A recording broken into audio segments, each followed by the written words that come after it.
After a plane crash, a couple is trapped on a tiny uninhabited island in the middle of the ocean, and they soon have to learn the shocking truth about it. As a couple in love, Sarah and Jackson are sitting in a bar watching videos together. They met on the tropical island of Mauritius and have spent an adventure-filled year together. Tonight is their last night together. In the morning, the girl flies to London to start her new job.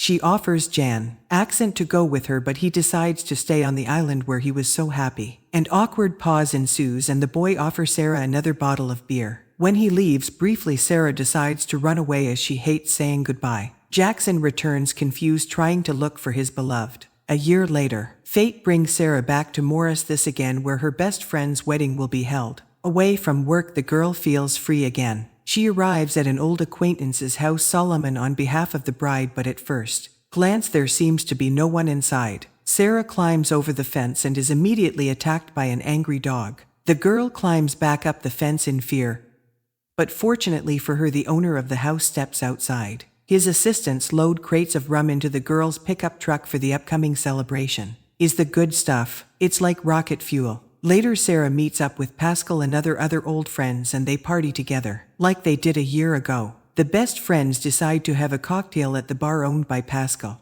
The bride says the celebration will take place on the nearby island of Rodriguez, where a ferry is scheduled to take them early in the morning. Sarah confesses that she has missed Mauritius, and memories of it always make her smile. Pascal asks if her friend wants to stay here this time because her position allows her to work remotely. The girl says she is needed in London, but there is a hint of doubt in her voice. A boat approaches the pier from which Jackson emerges in the company of his friends. Allah announces that he has opened his own diving school on the island and that he has a girlfriend. Sarah is embarrassed to learn that she will have to meet her ex-partner before the wedding, as he will appear at a beach party planned for the evening. During the party, the girl can't take her eyes off Jackson. Finally, having worked up the courage, she decides to approach him first, which irritates his new girlfriend. Sarah tries to start a friendly conversation with her ex, but gets indifferent and years. He decides to leave the party, but the girl does not give up and offers to walk him home. During the walk, Sarah manages to soften Jackson up and they go drinking together to his house. The girl openly flirts with a guy and flirtatiously puts on her life jacket.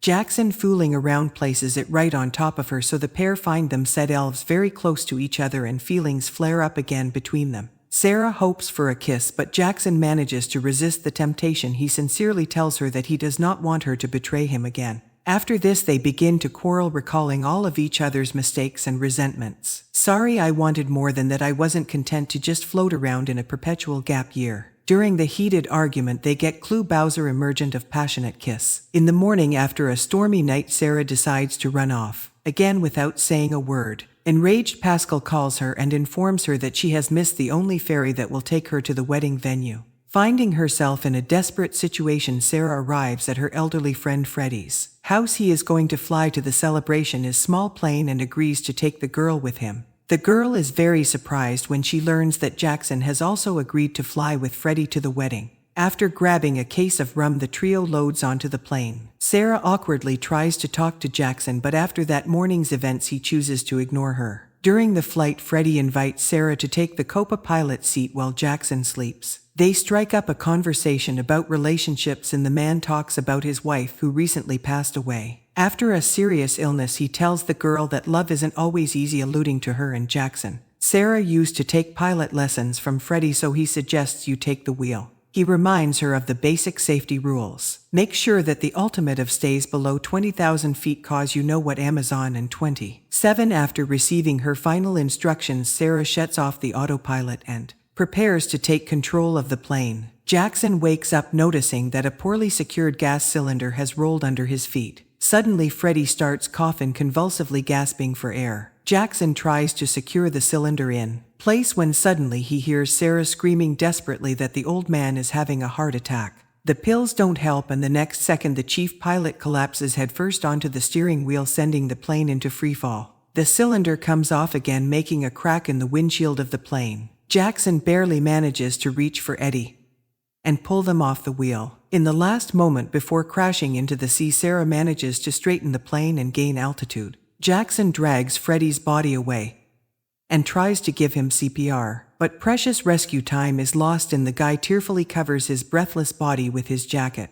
After he takes the chief pilot seat, it turns out that the plane's GPS is broken, and there is no cell phone connectivity on the couple's phones, so now they don't know where they are. Jackson, along with Sarah, tries to communicate with the outside world through the radio. No idea where we aren't, we can really use. Leave. No one makes contact, which causes even more panic for the couple. Their only hope is the autopilot, which is supposed to take them to Rodriguez Island. However, it soon becomes clear that the broken cylinder has damaged important instruments in the control system, including the autopilot. The situation is complicated by the fact that there is only half a tank of fuel left. So we have no pilot, no autopilot, no GPS. Either of us can land a plane. Sarah, who has been taught some piloting basics by Freddie, must get the plane to safety. After calculating an approximate route using a compass, the girl turns the plane 108 degrees. The couple are startled to see a storm moving toward them. The plane begins to shake, but Jackson is confident that they will make it through the storm cloud in time. They finally manage to contact Samuel, the local air traffic controller. The couple of reports back to him and asks for help.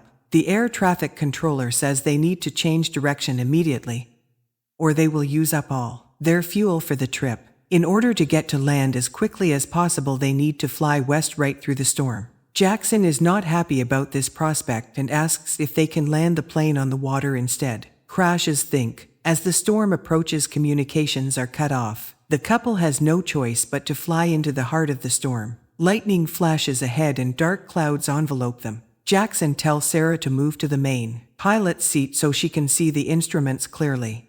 The girl has a difficult task despite the inclement weather. She must make sure that the plane stays at the same altitude. Lightning strikes make the aircraft shake violently, and the instruments go crazy. Terrified of crashing, Sarah decides to gain altitude to fly over the storm. In a panic, Jackson tries to dissuade the girl from the crazy idea, but she doesn't listen to him. Finally, they find themselves above the storm cloud, rejoicing at the clear skies. But the euphoria quickly ends just as Freddie warned they get altitude sickness. Tiles are, "I'm fine." While the girl is unconscious, the plane starts flying downhill rapidly. Jackson manages to bring her to her senses, but Sarah can't stop the fall. By some incredible twist of fate, they manage to survive and level out the flying machine. However, during the fall, their compass got busted, causing them to go permanently off course. Jackson remembers how to make a compass out of improvised means. He takes a magnetized needle and releases it into a liquid with alcohol. This is how they manage to pinpoint their location, and Sarah turns west again.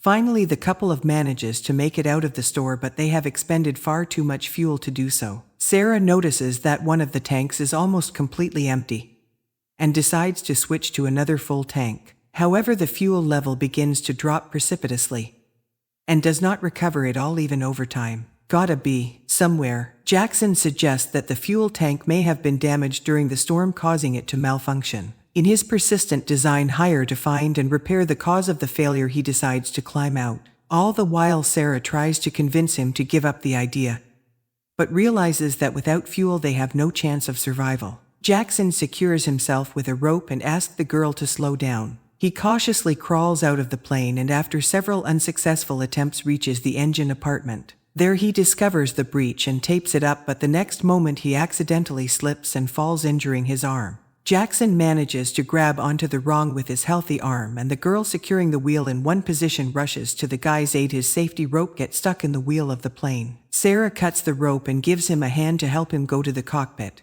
Through a titanic effort, the girl manages to get Jackson inside. She examines his arm and uneasily discovers that he has a serious fracture. After treating the open wound with alcohol, she diverts the guy's attention and straightens his arm. Then, with the aid of the first aid kit, the girl puts a tourniquet on it. After recovering from the stress, the couple of returns to the dashboard and realizes that there is only 5% fuel left in the tank. Sarah suggests dropping weight to buy some time and save fuel. At first, Sarah throws out all the seats and luggage, which attracts the attention of a boat cruising below. Soon the couple of realizes that this is not enough, and they look towards Freddie's breathless body together. The girl decides to take desperate measures. She tears off the family photo of the Happy Friday from the dashboard and slips it into the man's breast pocket. Moving the old man's body toward the exit, Sarah tearfully pushes him down. Next, the girl sets out to dispose of the liquor crates, but suddenly Jackson has struck by the idea of, as fuel, rocket fuel, ethanol. We can be used this playing field.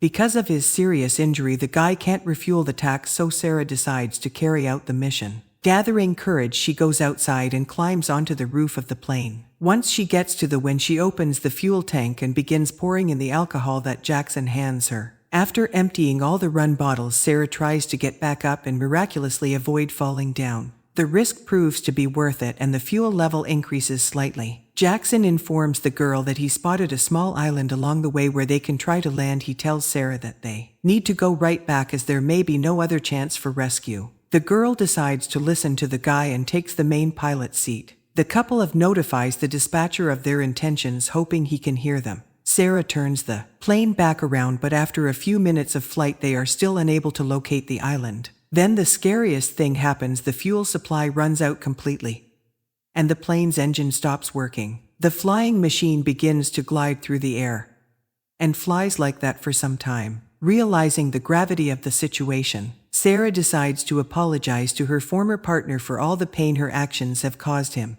Jackson also apologizes for being selfish and not approve dating his lover's choices. I hate saying goodbyes at lunch. I say that I am terrified because Suddenly Jackson notices and the window the very tiny island. The happy girl turns the plane around and begins to glide towards land. She tries to land, but at low altitude she completely loses control of the aircraft. Jackson desperately tries to shout to the dispatcher to report an emergency landing. Despite Sarah's best efforts, the plane falls into the water and flips over. Water instantly begins to fill the fuselage while the couple remains trapped inside. Sarah manages to open the door and swim to the surface, but she realizes that Jackson is nowhere near her. She dives back for the guy and discovers that he is unconscious and stuck in the wing of the sunken plane. The girl pulls a life jacket out of the cockpit and puts it around the guy's neck before the plane goes to the bottom of the ocean. They both float to the surface and Sarah pulls the guy's body to dry land.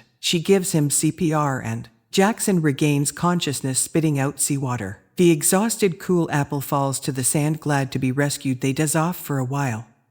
And when they come to, they find that the land around them is almost completely submerged. Scent boy will disappear at the time. Sarah is hysterical, realizing that their chances of survival are reduced to zero. She looks around desperately trying to find rescue, but only the vast sea surrounds them. Gradually the ground begins to fall from under the couple's feet. Sarah begins to cry, deciding that this is where her life will be cut short. Exhausted and drained, Jackson realizes that he definitely has no chance of survival, so he offers his beloved to wear his life jacket. But Sarah refuses and says that they are a team and she will stay with him until the end. Jackson's wound opens up, which attracts the attention of some sharks. The pair confess their love to each other, sensing that their end is near. At that moment, however, a small fishing boat approaches them, having heard their rescue signals. Sarah pulls Jackson to the boat with the last of her strength. They successfully climb aboard before the show sharks catch up with him. The surviving couple promise never to say goodbye again and kiss each other. Thanks for watching my video.